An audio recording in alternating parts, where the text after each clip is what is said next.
unsupported, and they're very unorganized. Finding them is almost hit or miss. You walk down the right alleyway and there's someone there. You walk down the wrong alleyway, you don't see anything. So it's a problem. And the government definitely doesn't seem to be supporting their efforts. We heard several stories from the artisans. There's also limited foreign investment in tourism relative to some other countries, and that could be seen as bad, but actually I see it as very good, because the local dimension of the hotels and restaurants allows for much greater interaction with locals and with local cultures. And when I'll talk about it in a moment, you'll see that the segment I'm talking about really seeks that type of what we call sense of place or local experience. You can also use the small-scale nature of a lot of tourism development in this country to position more for sustainability and adventure tourism, which are growing and important profit sectors. Now, I will tell you that research shows that sustainability is not something people are willing to pay for. Everyone says they want a sustainable vacation, and they choose based on that, but all the research has shown when it's well designed, that actually all people are willing to do is pay a premium of $20 a week. And that's not going to pay the cost of creating sustainability. There are other ways to make money off of the people when you're sustainable, and so I still think it's a good idea, but quite honestly, that's a different lecture. I'm not giving that today. If you want to hear it, invite me back. No. And I want to point out another benefit, which is that other than Galapagos, Ecuador is relatively inexpensive. I know that people here right now, given local wages, feel it's expensive, but as a foreigner, as a New Yorker, it's very reasonably priced for what we're seeing. I think also it's similar time zones, which is very convenient for short-term stays. If people want to take a long weekend, this is a great place to go. And I know the fact that you use the same currency as the United States has its good and bad points, but one is tourists love it. They don't have to sit there and calculate how much is dinner. They know, they have an intuitive feel. It's very easy for them. So the bottom line is that you have a lot of advantages relative to other international destinations, and you need to promote those much more clearly. Now I want to talk about the specific segment that I want you to use to promote those. And I'm going to talk about that and separate two types of tourism. One is mass tourism, those big hotels you see and you draw in a lot of people, and it's, you really get the numbers high and fast. And the other one that I'm going to talk about is small-scale travel focused on elite travelers, that is a wealthier segment. Mass tourism is very good for certain things, and that's why some countries think they're going to have it. The big thing is mass tourism leads to mass employment, a lot of employment. But it's low skill and it's low wage because you have a small number of people, they're not demanding high services. It's relatively tourism is a relatively low price segment, and people are not willing to pay a lot, and they don't demand very, very high service skill. As well, much of it is done by or organized by foreign agents, foreign tourism agents, who put together these large groups to come here. And as a result, a lot of the money that the tourists are paying never gets to Ecuador, or it leaves Ecuador via the branded, say, franchise, sorry, Sheraton, but the franchise payments that the owners of this property have to pay and other arrangements. So what we call leakage in the industry is very high. As well, there's a lot of history about this kind of investment, and one of the big things it does is it displaces local communities. When you have a large-scale hotel or resort property, it raises the cost of real estate, it requires the purchase of a lot of land, often there was a local population or small town there, and it pulls all of the food produced locally to service the foreign clientele. And as a result, local communities are under a lot of pressure.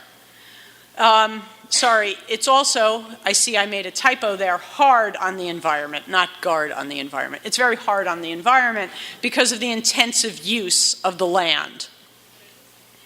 The other problem that we know about small mass tourism is it tends to have a sun and fun focus. In other words, you put up a big resort on the beach, everyone comes, they lie out in the sun, maybe they dip in the water a little, but that's all they're interested in.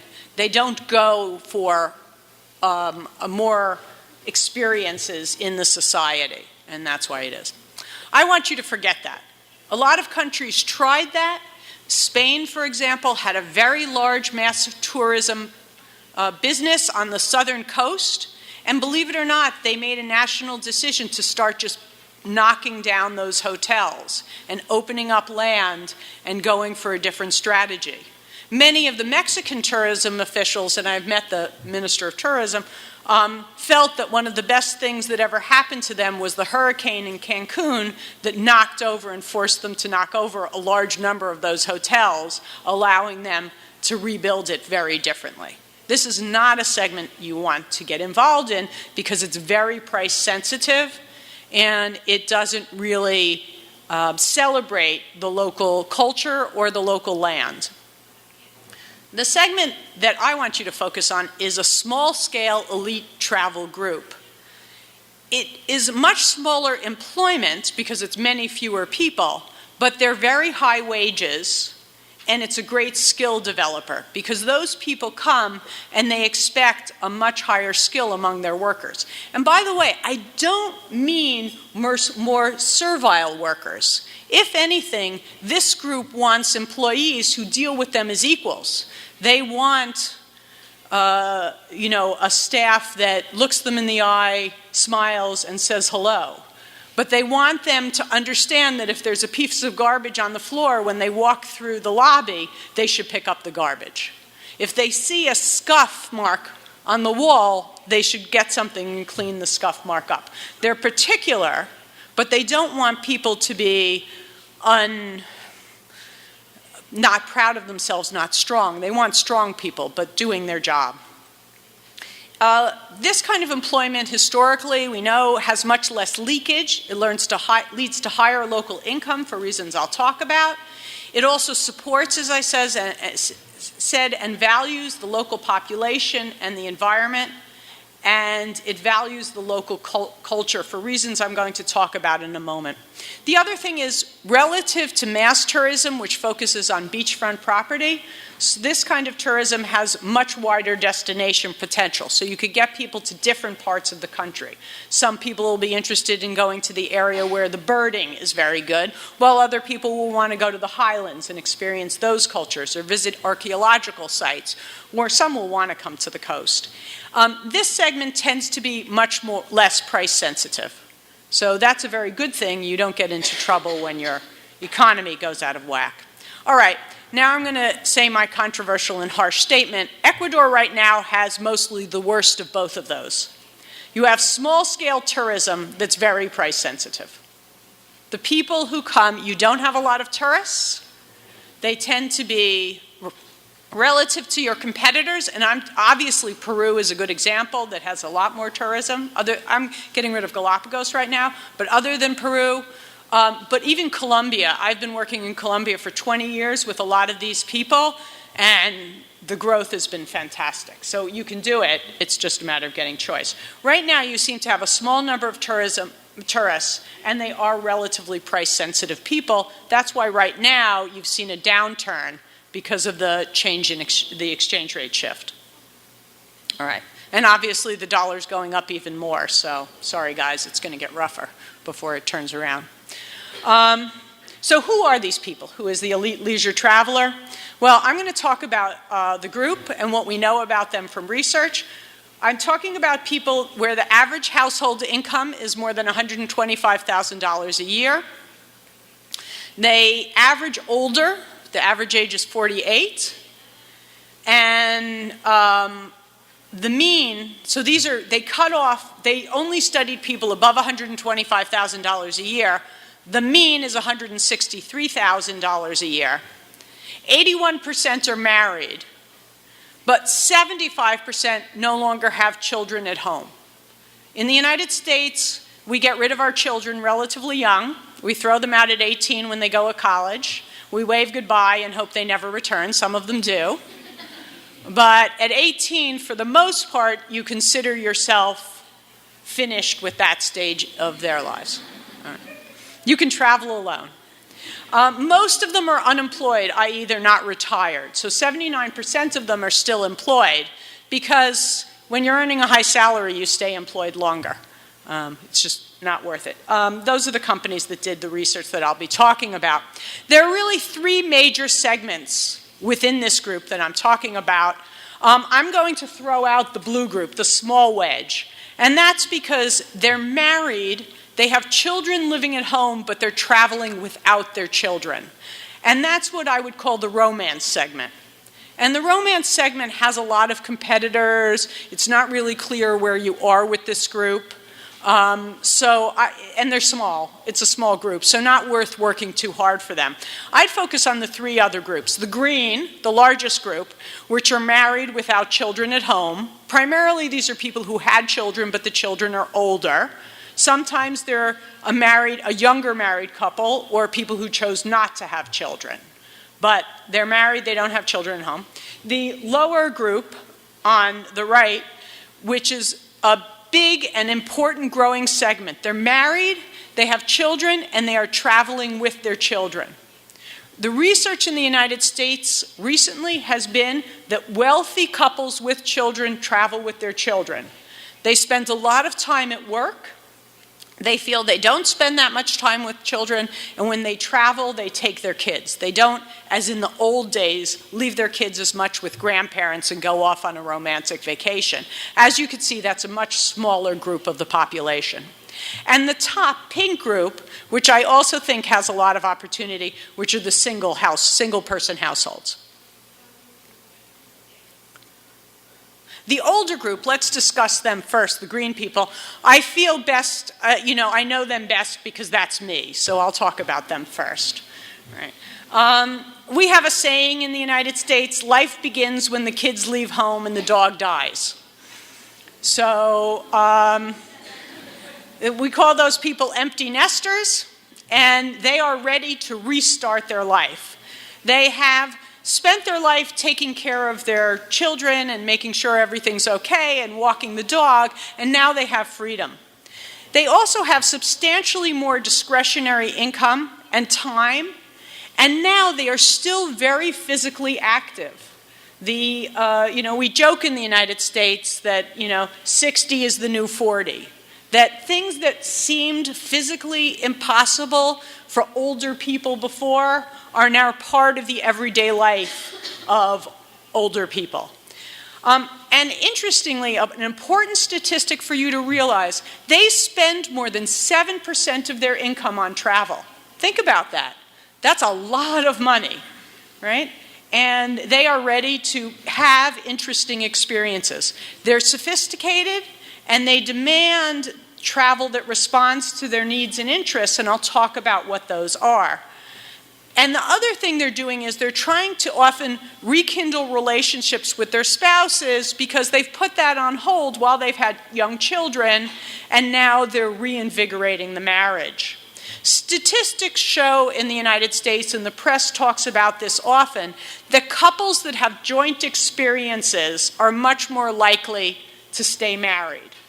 And it also shows that couples now spend much more of their leisure time together than similar age groups in the past. It used to be the men would go to the golf courses and spend the whole day, and they would, the wife would be happy they'd be out of the home. That sort of thing, golf courses now in the United States are closing down. They're having trouble because that sort of activity, which is separate, is much, much less popular. Now couples are working together or enjoying life together.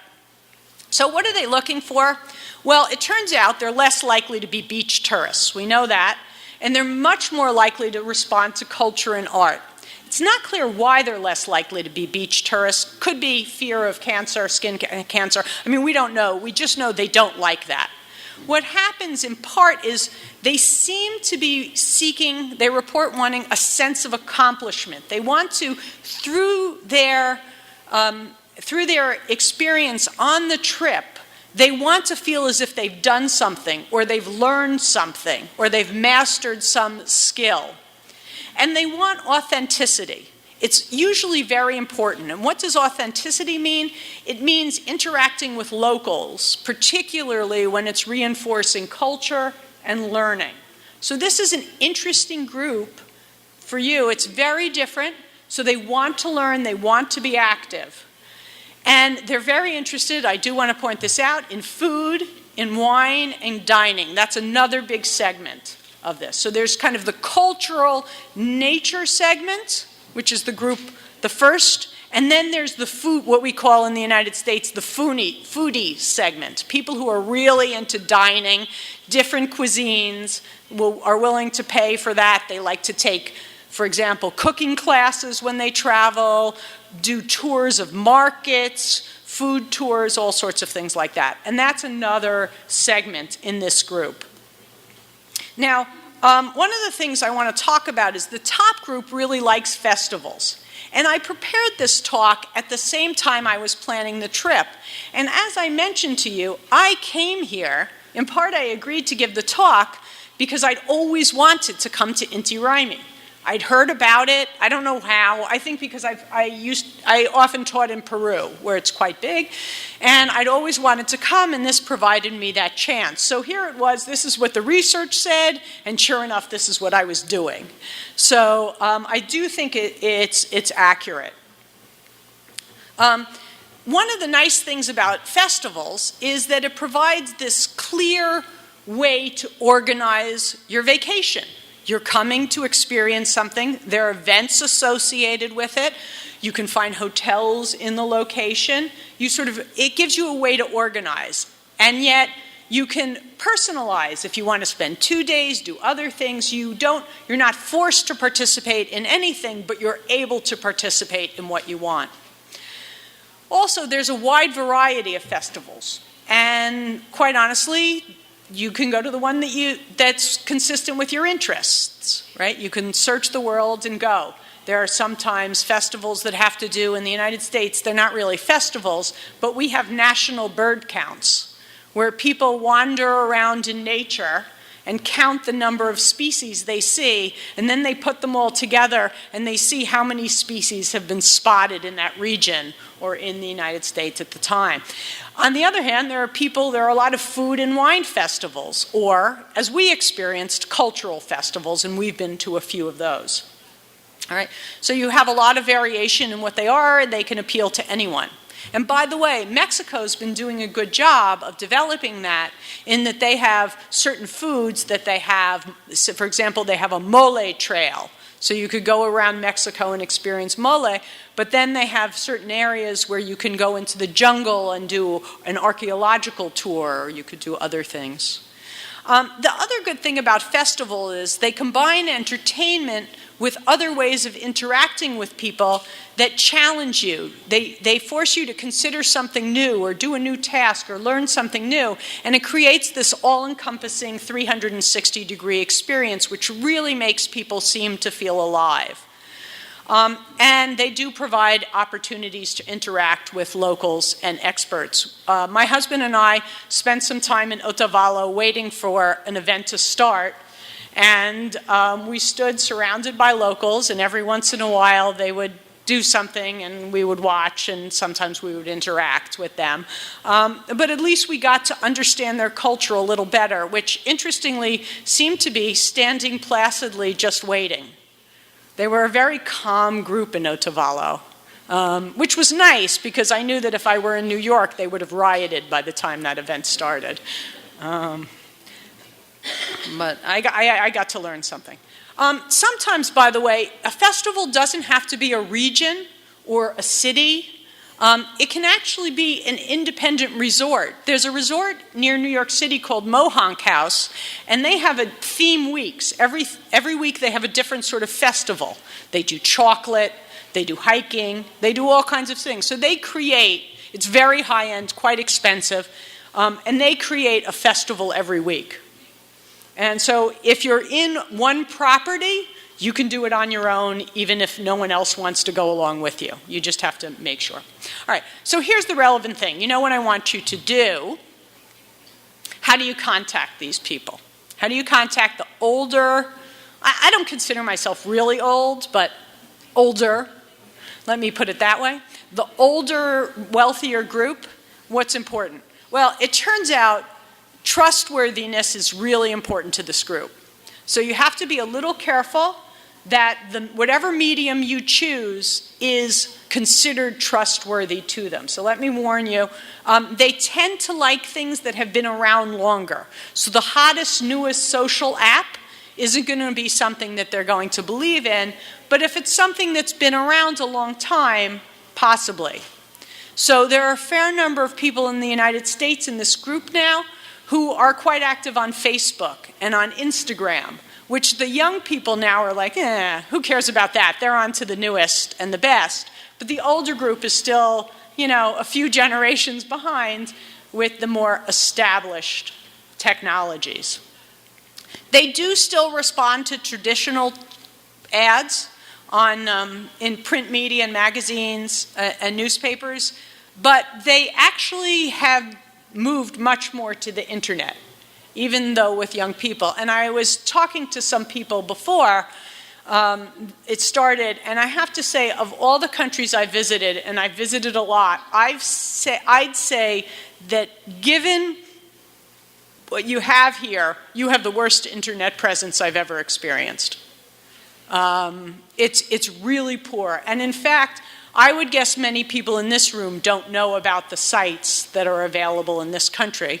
For example, it wasn't until I got to Guayaquil that I realized that in Quito, there are at least three major, two within Quito, one within easy driving distance, three major archaeological sites that I could have visited, but no one seems to know about except a couple of people at a university. The odder part of that is one of them is a very large site, and only 5% of it has been explored. People come to this region, they go to Galapagos, they go to Machu Picchu. Why can't they go to Galapagos and Quito? Right? Your archaeological sites are much older. There's evidence from at least one of them that they're quite interesting. But it has to be developed. Now, I know that's not going to be you, that's going to be the government, but we'll see what happens. Maybe a university. Actually, that's often done by universities. But watch out. I should have known before I came that those sites were available to me, but I didn't. Look on any of the major travel sites, TripAdvisor, whatever. There's almost nothing about what you can do in Quito. And it is a more interesting city. We had a very nice break today where we went to your iguana park and walked on the Malecón. Lovely. Not really clear from abroad. All right, so if you're looking from abroad, that's not it. And that you don't have to wait for the government to do. You could all get together here and make a TripAdvisor site for wherever you wanted to make it and have everyone post it, right? Each of you go and talk about it a little so that you have 50 people talking about it, and suddenly it's going to be there. Not that hard. Right? It just takes a little coordination, a little organization, and someone to say, okay, this is what we're going to put up. All right, so the internet is big, really big for planning. They do read newspapers and magazines, so the other way to get cheap publicity is with public relations articles. So for example, if you have a chef here who's doing some kind of new cooking, or some new product that you do, you can send articles, have someone write it up, you send articles about the newest fruit in Ecuador, send it to American newspapers. Some of them will pick it up, not all of them, but some of them will pick it up, and they'll write an article about it. So once again, it's going out, it's doing the relationship. But you have to also rely on word of mouth. I was joking with Andres yesterday night, and I said, well, what do you want from me? And he basically said, good word of mouth. And it is very important because trustworthiness is such a big part of these people's determination of where they're going to live. And they trust the people they hear from, their friends, their relatives. Well, at least they usually do. And so if you could get good word of mouth, you're going to be much, much better off. All right. But also have the good connections with the elite travel agents. There are some very elite travel agents in the United States. The local travel agent should be in contact with them, and you should do it. It was very, very hard to do any planning from abroad. I just want to make that clear. I really tried. I've done it all over the world. It was really, really hard to figure out what to do in this country. I assure you. So worry about that. Now, I'm sorry, Lisa, going to take a brief digression from my slides, because some of you may be saying, gosh, all you care about is the rich people. What about the other 99%, as they say in the United States? And I have to say, when this strategy for tourism first started, I was like, you're absolutely right. You're going to get the same income with a much smaller group of people, and that's going to be much better for the culture and for the environment. But aren't you being rather elitist? Don't you only care about the fancy people who can pay $250 per person per day for a vacation? And I wasn't ethically really comfortable with that, but one of my students was involved in creating Costa Rica's tourism strategy, so I had this discussion with him. And that is their strategy, high-end, low-impact tourism. And he said, no, it's not really true. What it is people view us as special. We get a large number of people coming for their honeymoon, young couples, or people for a special time in their lives. So it's true, they may not come every year to Costa Rica, but we're their special place.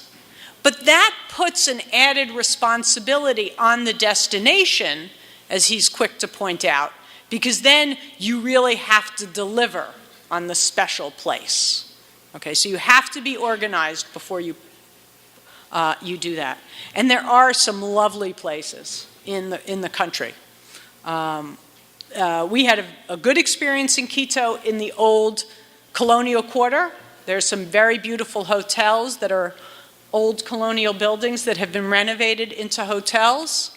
I must say they're not quite there. They're about 85% of the way there. And it's not the facility. The facility is lovely. The staff doesn't quite know what to do.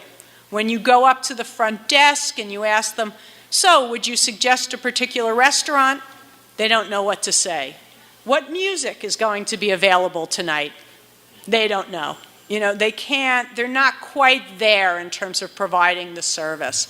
But still, for an elite place, they're quite good. You have some of it, you just need to move it a little further and recognize these are people who are coming either with very high expectations because that's their life, they're rich people and they're going to want it, or people who are coming less frequently for a really special occasion, and you've got to deliver on that very special occasion promise.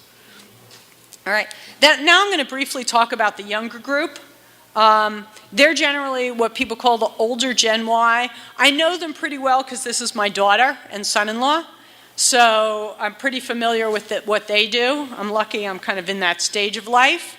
There are people who were born between 1977 and 2000, and these are people who've always basically known the internet. Cell phones, fast-paced movies, music videos. This kind of quick thing has always been part of their lives. In the United States, most of these people have been pushed their whole lives. When they're young, they do sports and they need hobbies and they do social service activities. And this is all a goal so that their parents push them this way so that they can get into a good college and get a good job and become the rich people their parents want them to be. And that's who they are, right? So they're used to constant activity and very, very fast-paced lifestyle.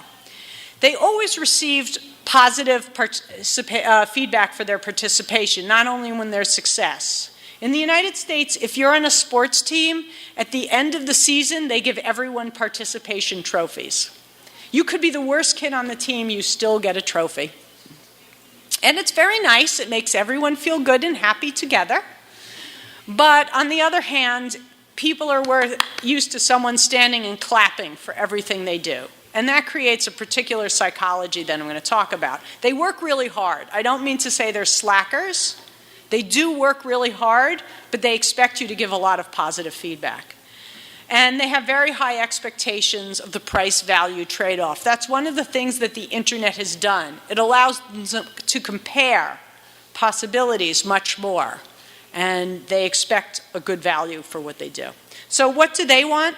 They want variety. They grew up multitasking, and they're used to switching across activities constantly, and they want that stimulation. They want to be able to go on a bicycle ride in the morning, go to a fancy restaurant for lunch, do a hike in the afternoon, whatever they want, but they want to move a lot. So that's one of the problems. You've really got to know what you've got in the country or in the area in order to keep them occupied and keep them happy. I forgot to bring up my thing. Someone, what time is it? What? I'm getting short. All right, they also want speed, and they're on the on-demand generation. They've got to go fast. So their trip planning cycle is shorter. They tend to book much closer to the time when they're going to arrive, and they like to be in control. They like to believe they have the knowledge and the planning. All right, that's how they are. They're very in-control people. So you've got to provide them with knowledge so that they can feel that they're making their own decisions about their trip. And they want experiences, but they want to be successful. So it's a good group for you. It's the wealthy young. They have intense jobs, limited free time. Once again, they are interested in coming, but you have to give them the promise. They expect quality for value. So watch out and get prepared. For this group, personal referrals, once again, this actually dominates. But the personal referrals might be face-to-face, or it could be online through social apps. But word of mouth becomes very important. They really like viral marketing. They watch all these movies on YouTube or on other sites. And that's one way to get yourself across, by the way, and to increase the perspective or the interest in the country. And recognize that electronic is the way to go with them. They use electronic word of mouth, rating websites, social media, things like that. They don't use a lot of traditional media. So that's much less effective to get them. All right, I'll skip. I kind of mentioned your problems. You have no clear national brand. You have a more limited luxury segment. The standard segment is quite big here, but you have a luxury segment, and it's got to really learn. Go abroad. People need to do much more what we call benchmarking, going abroad and seeing what the standard is, or the training has to be stepped up. And the biggest problem you have here is you don't have an integrated tourism sector. People can't put a trip together easily. They can't figure out where the artisans are. They can't figure out where the archaeological sites are. They don't know they're there. Why would they come? Right? If I'm going to come, I want to see something new. I want to experience. That's all the groups that I've been telling you about. So that's what they want, and that's where you have to deliver.